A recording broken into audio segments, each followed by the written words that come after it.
Mesdames et messieurs, bonjour. Notre deuxième journal en langue française pour aujourd'hui.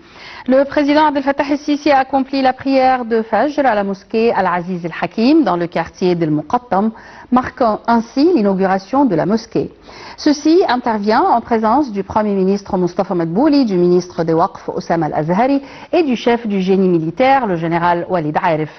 Dès son arrivée, le président Al-Sisi a inspecté la mosquée et a écouté une explication du chef de l'autorité d'ingénierie des forces armées concernant les travaux de construction exécutés par l'autorité dans la mosquée. Après la prière de Fajr, le ministre des Waqf a prononcé un sermon à l'occasion de l'anniversaire du voyage nocturne et l'ascension du prophète Mohammed, paix et salut sur lui, Al-Isra et Al-Mi'raj.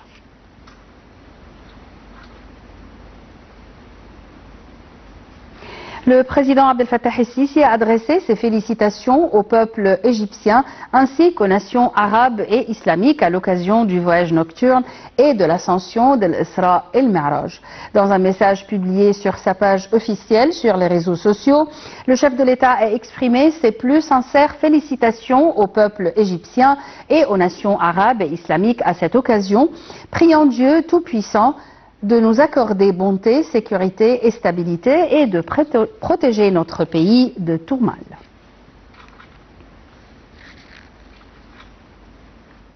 Le ministre des Affaires étrangères, Badr Abdel Ati, s'est entretenu par téléphone jeudi avec le Premier ministre libanais, Nawaf Salem. Le porte-parole du ministère des Affaires étrangères a indiqué que le chef de la diplomatie avait réaffirmé lors de cet entretien le soutien indéfectible de l'Égypte au Liban et son respect de la souveraineté, de l'unité et de l'intégrité territoriale du pays. Il a souligné le soutien apporté aux institutions nationales libanaises dans l'exercice de leurs responsabilités en matière de maintien de la sécurité et la stabilité du Liban.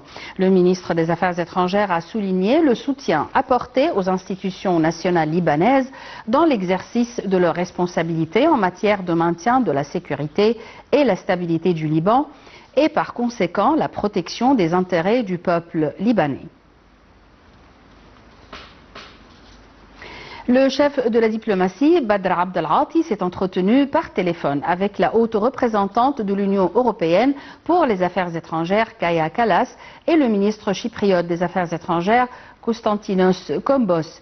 L'entretien s'inscrit dans le cadre des consultations en cours visant à échanger des points de vue sur l'évolution de la situation régionale d'intérêt commun. En outre, les échanges ont porté sur les moyens de renforcer le partenariat stratégique et global entre l'Égypte et l'Union européenne et à échanger des points de vue sur l'évolution de la situation régionale d'intérêt commun.